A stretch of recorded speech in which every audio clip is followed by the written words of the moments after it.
Como ya sabrán, esta es la tercera sesión que llevamos. Esperamos esté siendo de ayuda para sus proyectos y recuerden que si les surge dudas respecto a cómo linear su proceso o si quieren alguna revisión, pueden hacernos llegar por correo todo y también esperamos que hayan podido ya revisar Miro.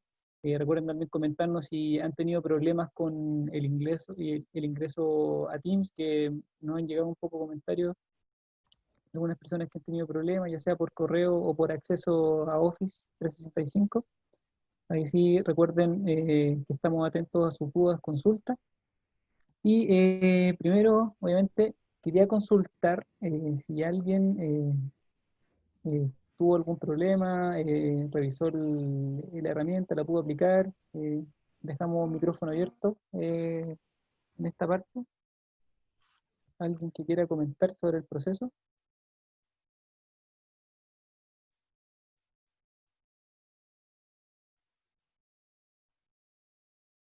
Bueno, por lo visto, no hay, no hay voluntarios. Yo, yo, ¿Sí? yo, yo. Por favor. Yo no sé cómo ocupar la herramienta, en verdad. Sí, La miro, que es como la pantalla. Esa. claro. Pero pudiste acceder a ella, ¿cierto? Sí, sí puede acceder. Ya, genial. Mira, entonces, Diego, vamos a hacer uso de lo que habíamos prometido. Vamos a realizar un video para que puedan ingresar, o sea, y utilizar de mejor manera la plataforma. En realidad es bastante sencilla, solamente a veces puede que esté un poco complicada con el panel que sale al costado izquierdo de la pantalla, que generalmente es como para tomar, cliquear, cambiar texto y cosas así. Puede que eso a veces causa problemas, mover la pantalla, pero entonces les vamos a hacer un video de ayuda y apoyo para poder utilizar mejor la plataforma. Ya, bacán, muchas gracias. De nada. Y recuerden, cualquier duda que les surja en el transcurso, nos pueden hablar por WhatsApp, por correo. Tenemos a su disposición todos los espacios para que los puedan aprovechar al máximo. Ya. No habiendo más dudas al respecto, ni voluntarios, les comentamos que obviamente, como habíamos dicho en un principio, este programa está orientado en que los proyectos o también aquellos que están interesados en aprender todo este proceso de emprendimiento puedan hacerlo de la mejor manera. Hemos orientado los talleres de una manera lineal en donde podamos ir aprendiendo herramientas que nos puedan ayudar para distinguir mercado, distinguir clientes y ya en esta semana nos toca entender problema, trabajar, que como ya muchos sabrán o como muchas veces hemos dicho, el problema siempre es la base central de todo proyecto de emprendimiento, especialmente cuando busca adjudicación de fondos o cuando busca también llegar a un escalafón mayor o generar éxito. Es por esta razón que en esta tercera sesión vamos a realizar diseño del problema y va a estar a cargo de nuestro coordinador de emprendimiento de nuestra preincubadora del Centro de Innovación, Yerko Ramírez. Le damos el espacio y vamos con esta sesión que de seguro nos va a ser de mucha ayuda a todos. Súper, gracias Walter. Voy a compartir pantalla.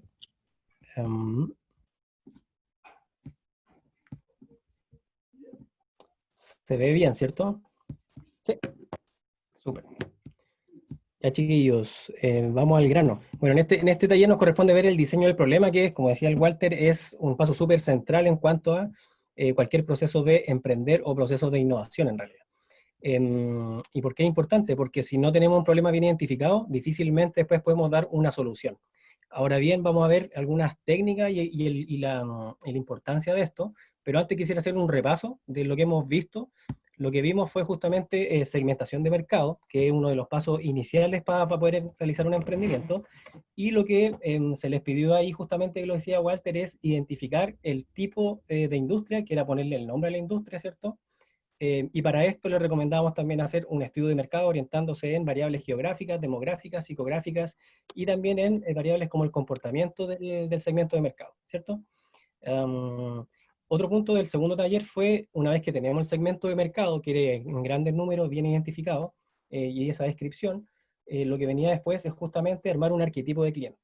¿Por qué era importante el arquetipo de cliente? Porque en realidad permitía enfocar los esfuerzos del equipo, tener en objetivo al cliente, ¿cierto? Ponerse los lentes del cliente y no del producto, y centrar cualquier tipo de innovación o emprendimiento o desarrollo atendiendo a ellos, ¿cierto? Y tenía que ser una representación con datos reales idealmente, a diferencia de un estereotipo, ¿cierto?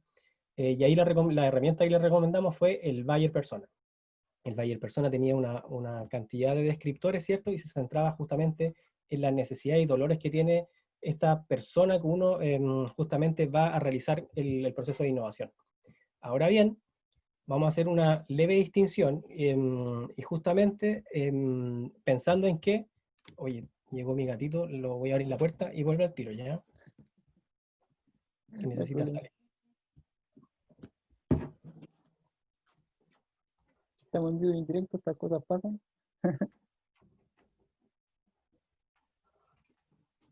Ahora sí. Así que si bien tenemos esos pasos de justamente para emprender, es probable que ustedes hayan llegado con estos 3 tipos de perfiles, que en realidad es como los típicos perfiles para realizar un emprendimiento, que es, tengo una innovación tecnológica o un prototipo, ¿cierto? Tengo una idea y quiero emprender, o tengo la pasión para emprender y quiero aprender a emprender en realidad. Entonces, esos son los 3 caminos para empezar un new venture o un emprendimiento, o startup como se conoce. Ahora bien, tenemos que hacer una definición de qué es emprendimiento. Entonces, para repasar, tenemos 2 tipos de emprendimiento. En la izquierda vemos los Small and Medium Enterprise o Entrepreneurship o emprendimiento, que son los emprendimientos que son medianos o pequeños. Tienen características bien esenciales de que son locales, están basados principalmente en alguna necesidad que es puntual o algún interés que tiene el emprendedor, tienen un flujo de caja que es lineal y muchas veces tienen un tope, por lo tanto tienen un alcance de ventas, y eso es lo que caracteriza a estos emprendimientos. Tienen un impacto que es un poco más pequeño, ¿cierto? Y el típico ejemplo acá es como lo que se conoce como pyme, o no sé, un emprendimiento como una panadería, por ejemplo, una pastelería, o cualquier otro tipo de emprendimiento que sea más de tipo tradicional. Y están los otros emprendimientos, que son los emprendimientos basados en innovación, ¿cierto? Y estos emprendimientos basados en innovación tienen un comportamiento distinto al emprendimiento tradicional, ¿cierto?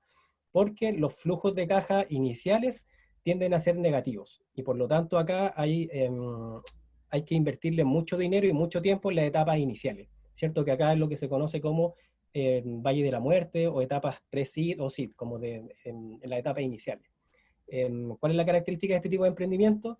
Es que se basan justamente en una disrupción tecnológica o en un desarrollo tecnológico. Tienen un crecimiento que es exponencial y tienen un alcance que es global.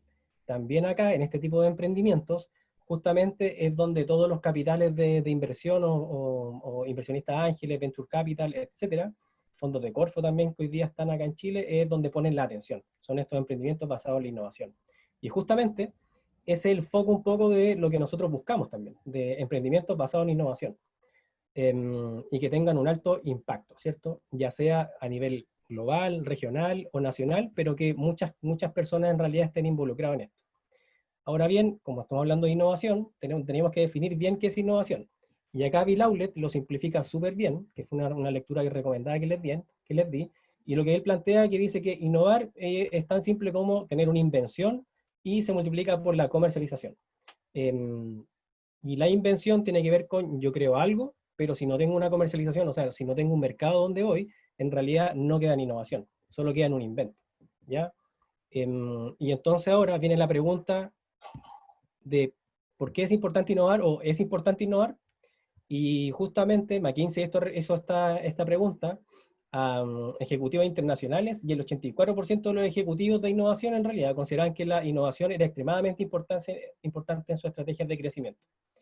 Pero a pesar de que ellos decían que era importante, el 94% de estos ejecutivos de empresas grandes decían no estar satisfechos con el desempeño, digamos, en torno a la innovación en las organizaciones. Y entonces la pregunta acá, ¿qué está pasando? ¿Por qué en realidad, si bien hoy día tenemos mucho más conocimiento de qué es la innovación, muchos más datos en un mundo súper conectado, qué es lo que está pasando que los ejecutivos están percibiendo que en realidad no se está innovando tanto?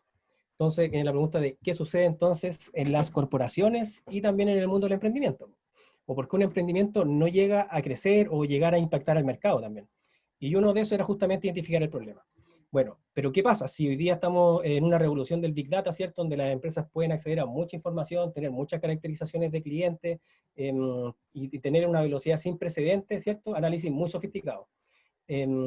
Otra cosa interesante es que existen cada vez más conocimientos de procesos de innovación, tanto en personas o emprendedores como en empresas que ya tienen estructurados estos procesos de innovación, tienen procesos que son súper disciplinados y justamente buscan constantemente talentos que sean bien calificados. Y de afuera, parece que las empresas, ¿cierto? Si bien se ve que han podido conseguir un proceso específico y científico, pero la mayoría de ellos, en realidad, la innovación todavía es media impredecible. Entonces, a pesar que existen conocimientos, a pesar de que se percibe que las empresas ya dominan el tema, todavía hay la concepción de que el proceso de innovación es un poco impredecible. Y justamente lo que estamos buscando en este programa de emprendimiento es enseñarle a ustedes un método detrás, ¿cierto?, que nosotros podamos estructurar para poder lograr hacer un emprendimiento en base a innovación, ¿cierto? Sin embargo, hay una luz de esperanza, y esta luz de esperanza justamente la estudió Clayton Christensen, que fue el primero en decir este concepto, que tras décadas de observación, en realidad, viendo los fracasos de las empresas, llegaron a la conclusión de que las empresas se centraban en correlacionar datos, o sea, decían, este cliente se comporta de esta forma y por lo tanto se obtienen estos resultados. O este cliente se parece a este otro y por lo tanto correlacionaban datos. Pero muchas veces esos datos, a pesar de estar correlacionados, no se encontraba el patrón, digamos, base para poder realizar una innovación. Y esto, en realidad, este patrón base es lo que se denomina la tarea por realizar. Esto fue lo que descubrió Clayton Christensen, que en realidad el foco principal de una innovación tenía que ser justamente en identificar la tarea por realizar. Entonces, por más que tengamos mucha información, una muy buena descripción del segmento de mercado, un muy buen arquetipo de cliente, bien descrito, y mucha información en realidad, o mucha empatía, o mucho conocimiento del sector, en realidad lo que tenemos que enfocarnos es en la tarea por realizar.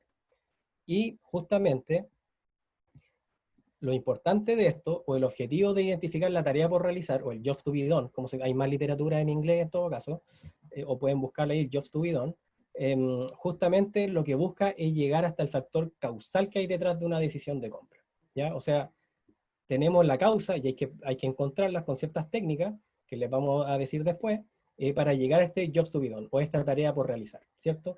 Y esta tarea por realizar está detrás de una decisión de compra, que es donde nosotros queremos llegar. Entendiendo compra como el consumo o el uso de algún producto, y se entiende producto como lo que yo entrego como empresa, ya sea un servicio, una experiencia o un producto en sí en realidad. Para simplificar el concepto, dice producto nomás, que en realidad es el entregable de un emprendimiento hacia una persona, ¿cierto? O de una empresa hacia una persona.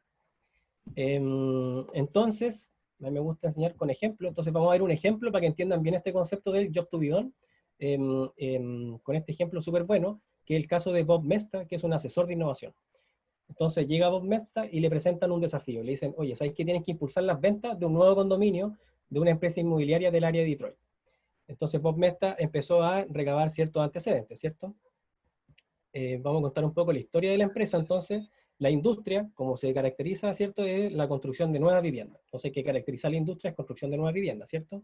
Tenemos un público objetivo que justamente habla un poco del arquetipo de persona que está relacionado con esto. Entonces, eran personas que desean cambiar su vivienda por una más pequeña, ¿cierto? Quienes estaban involucrados ahí podían ser jubilados que desean abandonar su hogar familiar, ¿cierto? Porque los hijos ya se fueron, entonces la casa le queda un poco grande y tenían que cambiarse a una más pequeña según sus necesidades. O padres que eran divorciados y solteros. ¿Cuál es la característica del producto de esta empresa? Eran viviendas que tenían un precio atractivo, ¿cierto?, para ese segmento de la población. Y además tenían toques de calidad superior, o sea, los arquitectos y la gente inmobiliaria se enfocó mucho en la calidad, ¿cierto? Para dar una sensación de lujo. Los suelos eran sólidos, o sea, no chirraban, los sótanos estaban impermeabilizados, las encimeras eran de granito y los electrodomésticos de acero inoxidable, o sea, era bien pro la casa, ¿cierto? Tenían, como organización, tenían un equipo de ventas súper grande que estaba disponible los 6 días de la semana. Entonces cualquier comprador que llegaba iba a ser atendido, entonces no tenían problemas de pérdida de ventas por ese concepto. También realizaron una generosa campaña de marketing y justamente el resultado fue que en los periódicos locales se llenaron de anuncios. A pesar de esto, el efecto fue que tuvieron muchas visitas pero pocas ventas. Entonces, como tuvieron muchas visitas y poca venta, y no estaba bien enfocado, digamos, en la solución al problema real, viene Bob, ¿cierto? Ah, no, perdón. Vienen primero los expertos internos. Entonces, los expertos internos de la empresa, que eran los participantes de un grupo de discusión, empezaron a analizar por qué no estaban vendiendo y dijeron en realidad, oye, ¿y si tuviese unas ventanas mirador, por ejemplo, como agregarle una característica más al producto, que ellos creían como expertos que podría servir, y lo consideraron como una buena idea? Entonces el arquitecto diseñó nuevamente las casas y mandaron a construir estas casas con ventanas, digamos, mirador. Sin embargo, las ventas siguieron sin mejorar, ¿ya? Y acá viene la intervención de Bob Mesta. Bob Mesta identificó que no había un perfil claro, ni demográfico ni psicográfico de los compradores, ¿cierto?, de la nueva vivienda, y más allá que todos fueran personas, ¿cierto?, que querían comprar casas pequeñas, no tenían una buena descripción, como que solo sabían que era gente que se cambiaba a una casa grande, a una casa pequeña, que podían ser jubilados o personas que estaban solteras, ¿cierto? No existía un conjunto definitivo de características que los compradores valoraran. Entonces, tampoco ahí tenían como el conocimiento en el poder de decisión de compra. ¿Qué es lo que hizo Bob Mesta? Algo muy sencillo, que justamente fue entrevistar personas, y entrevistar justamente las personas que habían llegado a la constructora y que no habían comprado. Entonces, empezó a extraer información e interpretar patrones en decenas de entrevistas. ¿Qué descubrió en este patrón de entrevista? Este fue el hallazgo. En las conversaciones en realidad que él tuvo, concluyó que la mesa del comedor era un tema a tratar por casi todos los entrevistados. ¿Cuál fue el hallazgo? Que los clientes potenciales le dijeron a la empresa, ¿cierto?, en repetidas ocasiones, que querían una sala de estar grande, un segundo dormitorio para visitas, y una barra para desayunar y organizar reuniones. O sea, estaban pensando, digamos, en que si bien ellos vivían solos, necesitaban de repente un espacio grande para las visitas, algo así. También la gente manifestaba en las mismas entrevistas que le decían que en cuanto averiguaron qué hacer con su mesa del comedor, se pudo mudar a la otra casa. Porque podían meter su mesa antigua en las casas nuevas, no en las casas de justamente esta empresa que no le estaban comprando. Pero Bob tampoco entendía muy bien, y el equipo tampoco entendían muy bien por qué la mesa era tan importante para el consumidor. Y acá viene algo re importante, que justamente que si bien uno analiza una entrevista o analiza un comportamiento de las personas, hay que interpretar. Y esa interpretación tiene que ver con justamente la creatividad que pueden tener ustedes. Entonces estaba Bob en una Navidad y entendió justamente en esa Navidad que la mesa representaba a la familia, porque justamente como era Navidad y estaba con su familia, él entendió que la mesa era un punto de encuentro familiar. Y entonces él se planteó una hipótesis que justamente lo que impedía comprar la compra a estas personas, ¿cierto?, era que al mudarse a la casa nueva, tenían algún sesgo de ansiedad a renunciar a estos muebles que eran anteriores, o renunciar a este concepto que era la familia, y que esa familia estaba representada por una mesa, ¿cierto? Y por lo tanto, en este descubrimiento, lo que hace Bob es decir, entonces, si la mesa es súper importante para las personas, y no solo la mesa, sino que en realidad el entorno familiar, entonces el negocio no es de construcción de nuevas viviendas, sino que se dieron cuenta que el negocio era de mudar vidas, no era de solamente construir una vivienda. Y acá cambia todo, porque teniendo una muy buena identificación del problema, que digamos, o del job to be done, que sería como la invitación que le estamos haciendo a identificar este job to be done, justamente plantea lo que se llama el core del negocio, o para qué esto estás hecho, que sería como el núcleo central de tu negocio. Y el núcleo central de ellos justamente es mudar vidas, que va mucho más allá de cambiarse de una casa, porque tiene otras variables. ¿Cierto? Entonces, ¿dónde viene la innovación después de toda esta interpretación de cambiar de un mercado de vivienda a cambiarse por vida, ¿cierto? Y justamente al comprender cuál es la tarea por realizar, se hicieron varios cambios, bien pequeños. Por ejemplo, el arquitecto consiguió crear más espacio en las viviendas para la mesa del comedor, y redujeron el tamaño del segundo dormitorio, ¿cierto? La empresa se centró también en aliviar la ansiedad de la mudanza, y proporcionó servicios de mudanza y también 2 años de almacenamiento gratuito en una sala de almacenaje dentro del mismo condominio. ¿Qué querían hacer con esto? Justamente que la gente se mudara con esto y aliviara un poco la ansiedad y pudiera después ellos con el tiempo ir decidiendo qué muebles llevarse o no llevarse a la casa más pequeña. Entonces, al comprender estas tareas, la empresa pudo diferenciar su oferta de una forma en que los competidores no podían copiar, ni siquiera comprender. ¿Y por qué no podían comprender? Porque justamente acá viene la innovación y el conocimiento del mercado, identificar esta tarea por realizar y esta interpretación que hizo el asesor en realidad. Y esa es la invitación que le queremos hacer también, pues identificar esa tarea, interpretar los datos, salir a conocer gente, entrevistar, etcétera, de forma creativa. Y eso es lo más importante. ¿Cuáles fueron los resultados? Súper importante. En 2007, en plena crisis subprime, donde todas las ventas de la industria estaban cayendo en un 49% y era una catástrofe a nivel mundial, esta empresa constructora aumentó su negocio en un 25%. Notable. Entonces acá nacen ciertas conclusiones. La primera conclusión que podemos tener del caso es uno, y que sería la invitación que le queremos hacer. Uno, como técnica, entender que la tarea es una palabra que resume lo que una persona realmente aspira a hacer o conseguir en una determinada circunstancia. Y yo ojo acá con la palabra circunstancia, porque si bien tenemos a un segmento identificado, tenemos un arquetipo definido, ¿cierto? Y podemos ver qué tareas están realizando, todas estas tareas están supeditadas a una circunstancia. En el caso de este ejemplo, la circunstancia era la de mudanza, y esa mudanza a la gente le generaba ansiedad. Y por lo tanto, todo el desarrollo de la experiencia o del producto iba en este contexto, a la ansiedad de la mudanza, ¿cierto?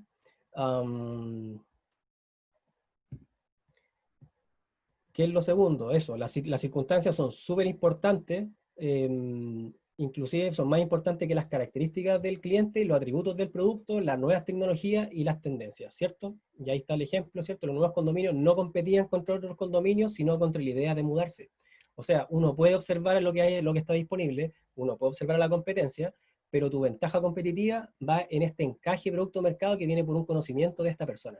O sea, y lo que también ahí propone Arnoldo Hacks también, que este conocimiento del mercado, que es lo que llama anclaje con la persona, algo así, no recuerdo muy bien en este minuto. Lo voy a buscar, después se lo voy a enviar. Pero lograr este conocimiento con el cliente, de llegar justamente a darle una solución que viene a resolver muchos problemas. Así que eso es lo principal también, las circunstancias, como segunda característica. Entonces, identificar las tareas, tener claras las circunstancias, y también que las buenas innovaciones resuelven problemas que anteriormente no tenían una solución o que eran inadecuadas. En el peor de los casos, en este ejemplo, la gente ya tenía una casa, entonces podían decidir por otra casa de competencia similar, o netamente quedarse con la casa actual en realidad y no tener que sufrir estos malestares o ansiedad de la mudanza. Así que, si bien pueden llegar a un estado superior o un estado anterior, se pueden cambiar una competencia, pero en realidad hay dolores que le están causando la mudanza y por lo tanto podrían no cambiarse de casa. O sea, podrían decidir cómo no comprar. O comprar otra solución que en realidad venga a solucionar el problema, pero que no le soluciona 100% lo que ellos buscan. 4, las tareas no se centran simplemente en la función, ¿cierto? O sea, no es simplemente yo de comprar una casa y encontrar una casa que me sirva, sino que tienen poderosas dimensiones sociales y emocionales. Y acá también hay que ponerle harto énfasis. En los sociales se refieren justamente a estas tareas que yo busco cumplir en un ambiente social, cómo me perciben, cómo quiero que me perciban, etcétera. ¿Qué problemas sociales están ahí entre medio? Y emocionales son netamente con la subjetividad del ser, que tiene que ver con cómo me siento frente a alguna situación. Y algunas soluciones innovadoras en realidad vienen a enfocarse en esto de las emociones. O sea, si yo siento alguna frustración, enojo, etcétera, con un producto o servicio, en realidad voy a buscar alguna alternativa. Y en esa alternativa viene justamente el enfoque de una innovación. Por ejemplo, en el ejemplo, el reducir el estrés de los compradores se puso como diferencial que era crucial.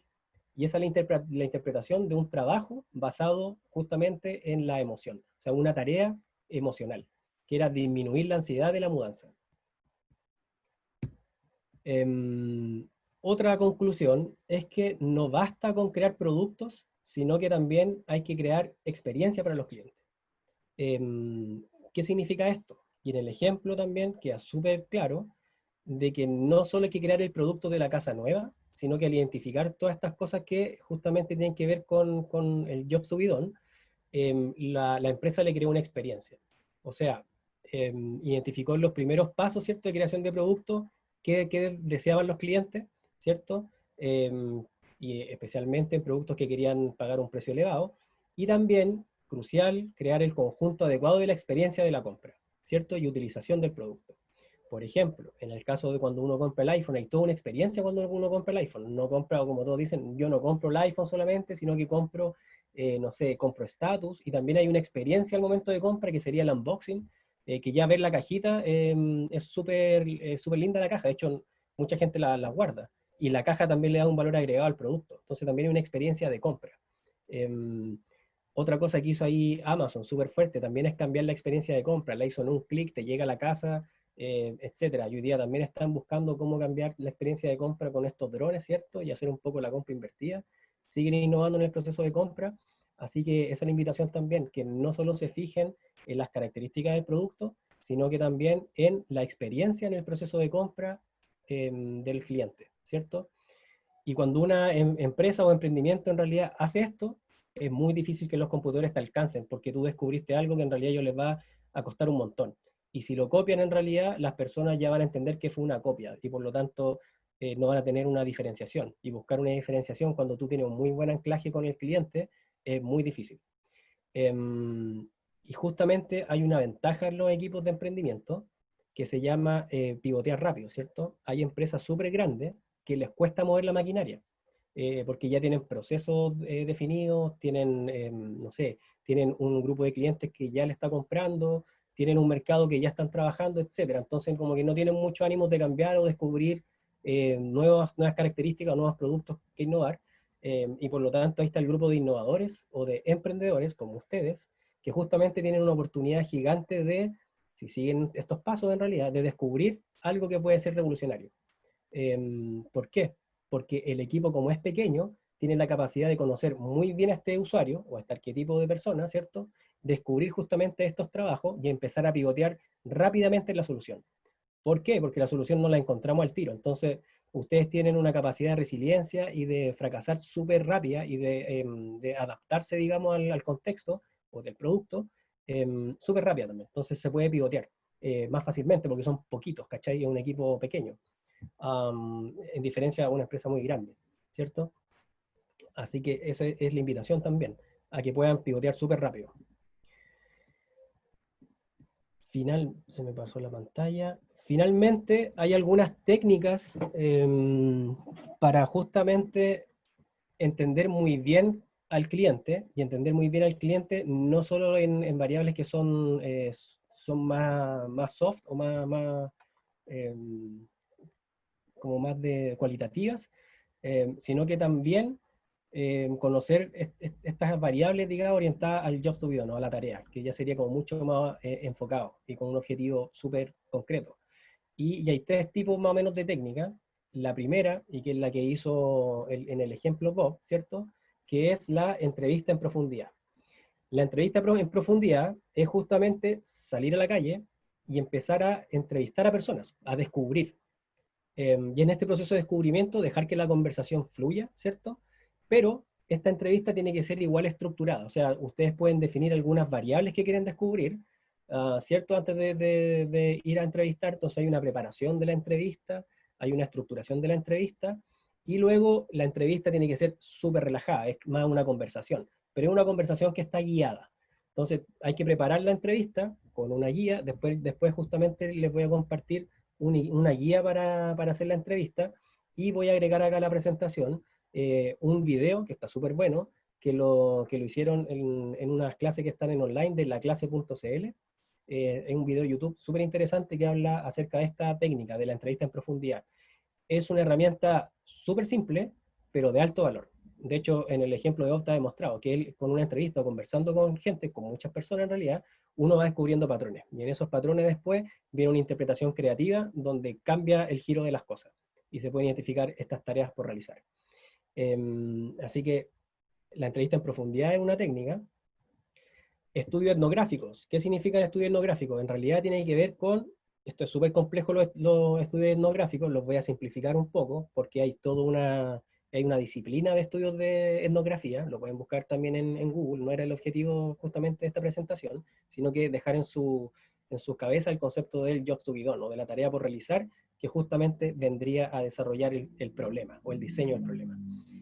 ¿Qué es un estudio etnográfico? Es justamente ponerse en los zapatos de la persona que yo estoy estudiando o que quiero averiguar. inclusive hay personas que se van a vivir con estas personas. Y acá está el clásico ejemplo de Moller, justamente el emprendedor del gramo, que él estuvo viviendo en condiciones muy similares a las que vivía en realidad su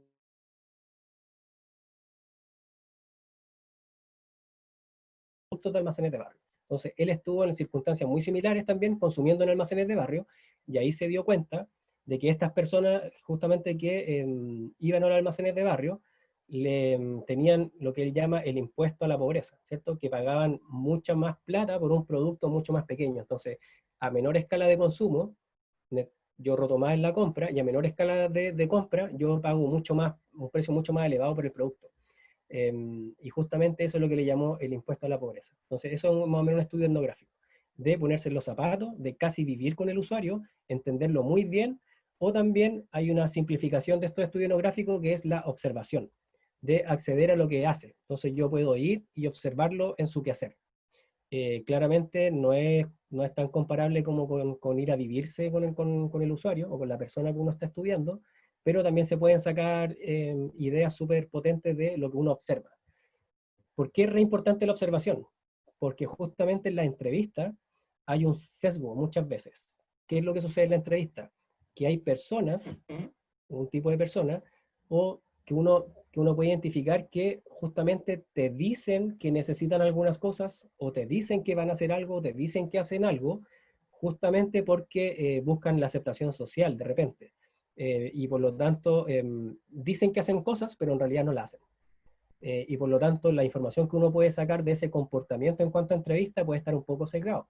Entonces también ahí, ojo cuando realicen entrevistas, lo que más se recomienda justamente es que hagan entrevistas y observación o estudio etnográfico. O sea, ir a ver in situ si realmente la persona que ustedes están estudiando hace lo que dice hacer, ¿ya? Así que estas dos técnicas son súper necesarias. Y también hay una tercera técnica para justamente observar al cliente y lograr conocer ciertas tareas que tiene que realizar y que tiene que ver con los informants. ¿Qué son informants? Es justamente un ejercicio simulado, casi como de laboratorio, donde uno le pone un contexto a un grupo de estudio o una persona, tú le pones un contexto y le dices, mira, ¿sabes qué?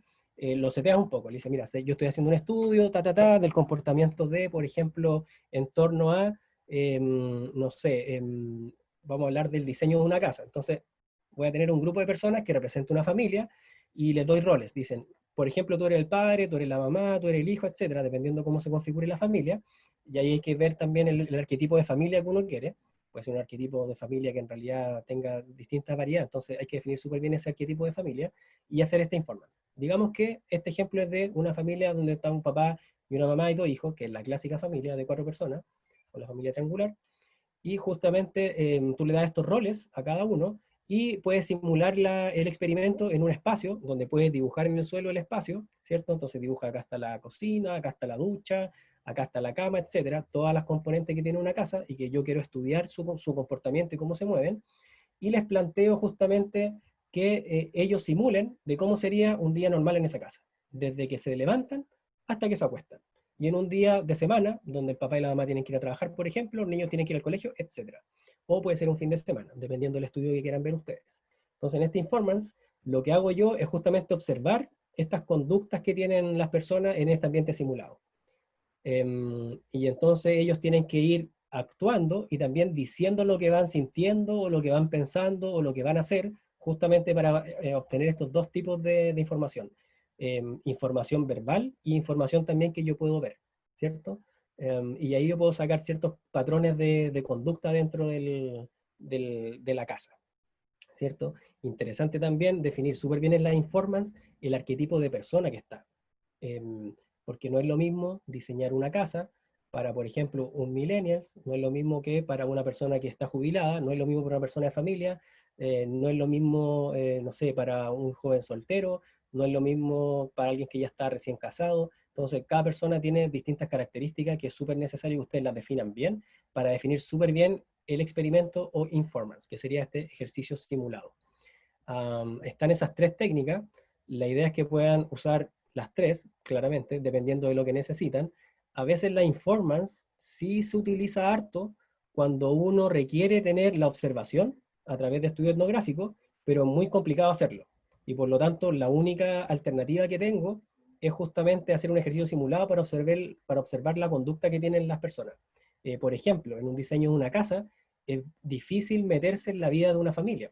Y por lo tanto, la alternativa que queda justamente es hacer un informance, un ejercicio simulado nomás de cómo esta familia viviría en la casa, ¿ya? Porque difícil meterse en la casa de una persona, intervenirla, y ya interviene ya, porque hay un factor interviniente más en la familia, por lo tanto ya intervienen las conductas, en el caso que se lograse. Así que ahí ustedes tienen que ver bien qué técnicas poder aplicar, ¿cierto? Cuáles serían las que más les sirven, y definir súper bien este ambiente simulado. Finalmente, para ser súper breve, igual ya me pasé la hora porque era media hora, sugerencias finales: salir a conocer a tu persona o a tu arquetipo de cliente, hablen, descubran este proceso de descubrimiento donde afloren cosas que ustedes no esperaban en estas conversaciones o en esta observación, es súper necesario. Si desarrollan encuestas, como les decía en la sesión pasada, esas encuestas ya están sesgadas, entonces la encuesta lo que se recomienda es justamente que sirvan para validar ciertas cosas que ustedes descubrieron en estas tres técnicas que le acabo de nombrar. Y salgan del equipo de trabajo, salgan de la sala de clase.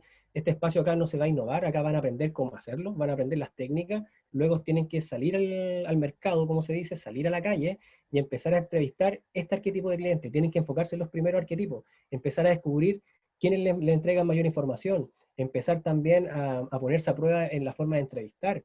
No es fácil hacer una entrevista de la noche a la mañana, no es fácil salir a entrevistar y que la entrevista fluya, lograr este acople con el entrevistado.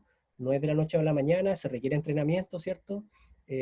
Porque la idea es que sea una conversación súper fluida, que no sea algo muy robótico, porque si es muy robótico la gente se va a sentir un poco desinhibida. Otra sugerencia: estructuren las entrevistas, porque si no las estructuran, justamente pueden perder en esta conversación algunas variables que para ustedes son súper necesarias o que son súper cruciales y que ustedes van descubriendo en este proceso de entrevistar.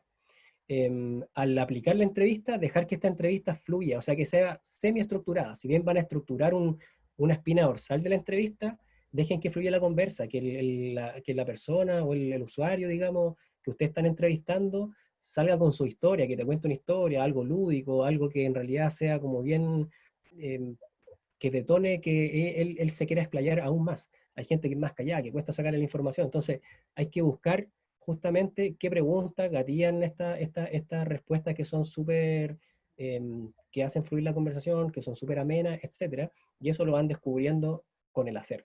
Hay algunas técnicas, hay algunas preguntas que son tipo, que ayudan bastante.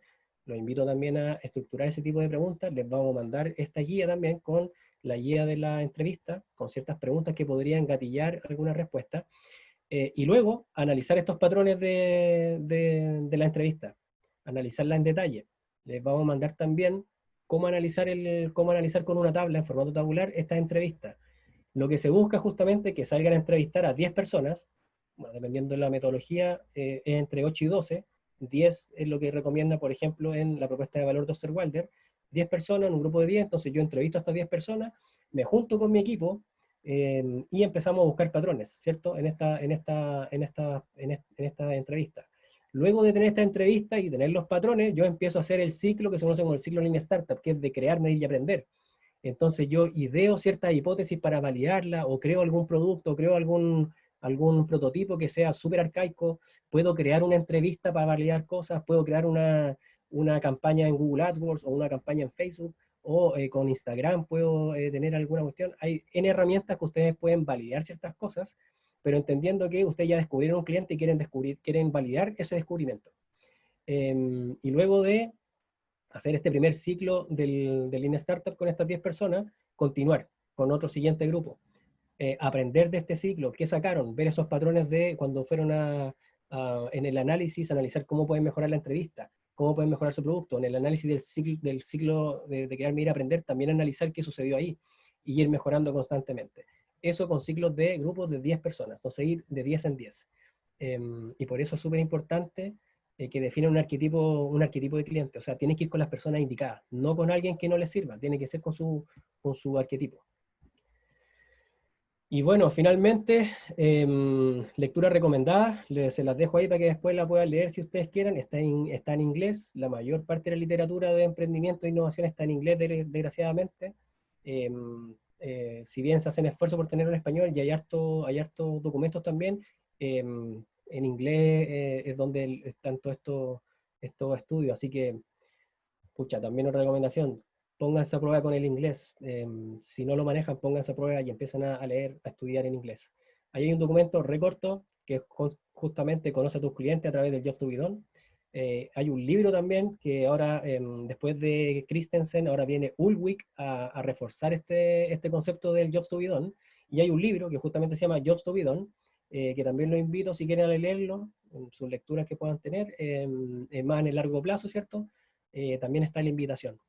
Así que esa es la presentación de hoy día, y para diseñar el problema recuerden identificar la tarea, salir al mercado, ojalá realizar entrevistas o estudio etnográfico o también algún informance. Esa sería la importancia, el proceso y justamente identificar algunas técnicas que permiten tener un súper buen diseño del problema para que en realidad después cuando tengan que redactar un proyecto de emprendimiento tengan este conocimiento del mercado, tengan este problema súper identificado y tengan una solución que sea súper innovadora y creativa. Así que abro el espacio para consultas y comentarios que me quieran hacer. Y al equipo también. Sí, Yerko, gracias por la presentación. Y hay una pregunta de Oscar que pregunta, poniéndose en un caso futuro y de proyección, ¿qué sucede si se descubre una necesidad que va a aparecer con seguridad, por ejemplo, en 5 o 10 años más, pero de la cual no existen antecedentes o estadísticas al respecto con los cuales conseguir inversionistas o financiamiento? Entonces la pregunta es, ¿cuál sería el plan o estrategia a seguir? Ya, algunas cosas ahí. Algunas cosas ahí. Las necesidades hoy día las tiene la gente. Si hay una necesidad que hoy día no la tienen y que van a hacer después, difícilmente puedas idear una solución que va a tener inversión, porque en realidad esa necesidad no existe. Si no existe esa necesidad, no hay un consumidor hoy día. Y si no hay un consumidor hoy día, probablemente no hay inversión hoy que quiera invertir en esa solución que tú ves que puede llegar mañana. Justamente lo que busca el Jobs to be Done es identificar estas tareas que hoy día las personas están realizando o que busquen realizar, pero el que busquen realizar significa que yo estoy buscando alguna alternativa o que me estoy moviendo para poder realizarla y que tengo dolores ahí. Que ya tengo frustraciones o que quiero buscar una alegría en realidad, pero hoy día no la encuentro con las soluciones que hay a la mano, o lisa y llanamente descubrí un mercado que no hay una solución que me solucione lo que estoy buscando. Pero ese es el llamado a identificar ese Job to be Done. ¿Cuáles son esas tareas que están haciendo hoy día y que no están bien resueltas?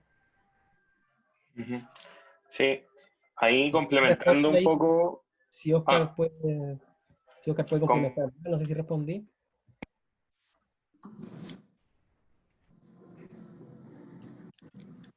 Eso se entiende, Yerko. Súper. Se entiende la respuesta. Ok. Sí, oye, complementando un poco la respuesta que estáis dando, Yerko, o sea, la semana pasada, si es que no me equivoco, estuve en un webinar donde a un inversionista le preguntaron algo similar. Entonces, por un lado, él decía que para proyectar alguna necesidad, siempre los datos tienen que ser lo más importante. En el fondo, si hoy día uno tiene seguridad en el fondo que va a aparecer alguna necesidad en 5 o 10 años más, eso tiene que estar de alguna u otra forma documentado en alguna estadística. Ahí cambió en las tendencias tecnológicas, que siempre hay estudios que realizan ciertas consultoras, no solo a nivel nacional, sino que a nivel mundial, que van cuantificando cuáles son estas tendencias tecnológicas y cuánto en el fondo hay de plata en esos sectores. Entonces, lo más importante para un inversionista en ese sentido, para poner plata al mediano plazo, tenía que ver con esos datos. Y lo otro que decía es que cuando hay mayor incertidumbre en el fondo y esto se proyecta a varios años más, lo ideal siempre es poner algunas etapas que sean, o hitos que sean medibles. Entonces, si el proyecto da para muchos años, ir dividiendo o crear un objetivo en varias etapas donde se vayan logrando hitos considerables, para el inversionista tenga esa sensación de que el proyecto avanza de alguna u otra forma. Tal cual. De que va a tener Lo que tracción. hablaba tenía que ver con lo que se llama a veces la innovación corporativa, es decir, que esa idea tratar de meterla de alguna otra forma a alguna empresa que hoy día tenga desarrollos similares o que vaya desarrollando tecnología en esa línea. Cosa de tener un paraguas para cuando ya esta necesidad que mencionaba Oscar explote. Sí. Comentar ahí también que si bien están estas tendencias tecnológicas, hay mercados como la fintech, no sé, hay tendencias como sensorización, Internet of Things, etcétera, inteligencia artificial, muchas tendencias. En realidad, lo que busca la tendencia tecnológica o la tecnología es responder al cómo yo resuelvo ciertas tareas, pero la tarea existe. Entonces, justamente este salto de valor con las tendencias tecnológicas es que vienen a resolver de una forma mejor lo que hoy día está buscando el cliente resolver. ¿Cachai? No es que la necesidad no exista y que se va a crear mañana. La necesidad existe, tal vez el usuario no sabe que la necesita, pero cuando yo llego con una alternativa mucho mejor, en realidad la van a consumir. Clásico ejemplo también, el de Ford, Henry Ford, que dice justamente, si yo le hubiese preguntado a la gente lo que quiere, me hubiesen dicho que quieren un caballo más rápido. Porque en ese entonces, en realidad la tarea que estaba buscando resolver Ford era justamente el transporte en largo recorrido, que no podía hacer a pie ni corriendo, y que tenían que utilizar otro objeto externo a la persona que le optimizara este tiempo, que no se cansara, ¿cierto? Y por lo tanto lo que Henry Ford dijo, yo no voy a hacer un caballo mejor, sino que voy a hacer este objeto que reemplaza al caballo, que es mucho más eficiente que el caballo. Y por lo tanto la necesidad estaba. Pero la forma de hacerlo, que sería la tecnología, en este caso el auto, es justamente la distinta y que tendría que ver con las tendencias tecnológicas. Super. Paola Yerko nos hace una pregunta más práctica y que tiene que ver mucho con lo que mencionaste en un momento. Cuando explicaste lo de identificar las tareas, también se mencionó las circunstancias. Si podrías reforzar ese punto. Ya, lo voy a reforzar con un ejemplo. Por ejemplo, está las ganas de una persona de tener un espacio de diversión y, por ejemplo, dependiendo del contexto de que yo busco esa tarea de divertirme, yo puedo dar distintas soluciones, ¿ya? Entonces tengo el contexto, por ejemplo, si tengo una familia, entonces la diversión, o sea, la tarea sería que esta familia se quiere divertir o yo como integrante de la familia me busco divertir, pero como tengo a mi familia, en realidad tengo que responder con toda la familia a esta diversión, a este espacio de diversión. Y por lo tanto yo voy a buscar un producto que se acomode a mi circunstancia o a mi contexto, que sería el contexto familiar. Y por lo tanto, la solución ahí tendría que ver justamente con una diversión familiar. Ejemplo, podría ser ir al cine con la familia a ver una película para niños. Podría ir a, no sé, a un parque de diversiones para niños. O podría ser algo donde el niño también sea como el eje central. Podría ser también ir de picnic, ir a etcétera. Entonces, también está el contexto. La misma necesidad o tarea de ir a divertirse es muy distinto para alguien, por ejemplo, que está soltero. No sé, si estoy soltero, yo buscaría ir a una disco, ir a alguna cuestión, digamos, para divertirme, o otra cosa, o también podría, no sé, hacer algo solitario, no sé, disfrutar de las cosas que me gustan solo, por ejemplo, a mí irme a acampar, me encanta, entonces lo hago, me acompañen o no, lo hago igual, ¿cachai? Etcétera. Si estoy pololeando con una pareja, voy a buscar otro tipo de resolver, digamos, la tarea de divertirme, y por ejemplo, no sé, voy a ir a un pub, a un restaurante, voy a ir a una actividad en pareja, voy a ir al cine, etc. Entonces, puede ser la misma tarea, pero con contexto distinto. Eso yo creo que podría resumirlo con ese ejemplo. Ahora, también hay distintos contextos. Puede ser la misma persona en contextos distintos. Por ejemplo, yo me quiero divertir, pero en el ambiente laboral. Entonces también hay actividades que son lúdicas en el ambiente laboral que se pueden desarrollar y justamente alguien que esté en el ambiente laboral desarrollando algo, buscando justamente estas tareas y dando alguna solución que tenga evidencia de que en realidad las actividades lúdicas fomenten, no sé, la creatividad, la innovación, el emprender o otras características, podría también tener un producto distinto ahí, a ese contexto laboral. Si me busco divertir fuera del ambiente laboral, entonces mi solución que buscaría es otra. Eso es más o menos el contexto. Súper. Por el momento no hay más preguntas. Así que no sé si ahí damos los últimos segundos tal vez, Walter. Y bueno, recuerden, bueno, mientras, si es que surge otra duda o consulta, vamos a dar un aviso muy especial que hemos estado preparando con el equipo de emprendimiento. Como vimos la sesión anterior y quizá también uno de nuestros objetivos principales como equipo de emprendimiento, también como el programa de emprendimiento, es apoyarlos a que puedan, apoyarlos a todos, que puedan acceder a otras instancias. Como había mencionado, están abiertas las postulaciones al despegue USACH. Bajo esa misma circunstancia, el próximo jueves a las 11 de la mañana, como equipo vamos a realizar un taller de apoyo para postulación al despega, para que todos aquellos y aquellas que estén en nuestro programa, que estén interesados, les vamos a enviar la invitación por correo o por el mismo chat de WhatsApp con la invitación para el próximo jueves a las 11 de la mañana. Ahí les vamos a preparar como alumnos recién ingresados. Bueno, Ismael, según las bases del despega, lo que te piden es, hay un desfase incluso de un año, por lo que tengo entendido. O que, sí, pues, que tu última matrícula haya sido el año anterior, siempre y cuando haya estado desarrollando, por ejemplo, tu proyecto de título, tesis o investigación ahora. No sé si cumples con esas bases. ¿Sí? Ya, genial. Ya, entonces, los dejamos invitados.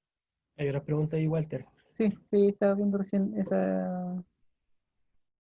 Mira, en la universidad programas como tal no existen, como el Despega, pero sí están las opciones de la incubadora de negocios, que en ese caso es más para proyectos avanzados, que básicamente son estos fondos SAF de Corfo que lo administran la incubadora, que son fondos que se van entregando paulatinamente. Básicamente, por ejemplo, lo que tiene Innovo es el Innovar ahora, que inició el año pasado, donde se postula ese proyecto, obviamente, básicamente tiene que ser de base científica y tecnológica, y te van en etapas entregando dinero. Por ejemplo, en la primera etapa te entregan 10 millones para que desarrolles prototipo y busques tus primeras ventas. Pero por lo menos la universidad, hasta el momento, para, para las personas, por ejemplo, que son egresados de la universidad, están este tipo de programas, que es de la incubadora de negocios. Complementar también de que hay programas también externos a las universidades, torneos también que realizan algunas empresas o organizaciones. Por ejemplo, el Hub Providencia tiene algunos torneos ahí re interesantes. La Máquina de Innovación Providencia, algo así que se llama, no estoy seguro. Y tienen ahí la Fábrica de Innovación Providencia, exactamente. Y ahí hay una oferta también re interesante en cuanto a gente que no está en el ámbito universitario, que puedan ir a estas organizaciones que son externas. Está lo que dice el Walter, que son fondos que se postulan. Está también el de Startup Chile, que se abre en septiembre, según lo que se manifestaba. Tal vez vaya a haber un cambio de fecha por el contexto, que también son fondos que se adjudican. Pero estar atento ahí a las convocatorias que hay. Hay una página web que es de la Josefa Villarroel, ex estudiante de la Universidad de Santiago, que se llama los Josefa Tips. Los voy a dejar escrito acá. Josefa Están en el Teams.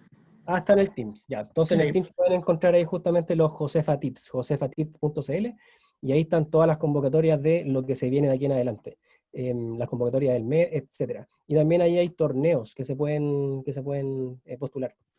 Así que atento ahí con el Teams, en lo que está de Josefa Tips. Respondiendo a la segunda pregunta de Ale Monterroso, el nombre de esos proyectos, o sea, no, si puedes explicar bien, ¿cómo a qué te refieres con el nombre de los proyectos avanzados?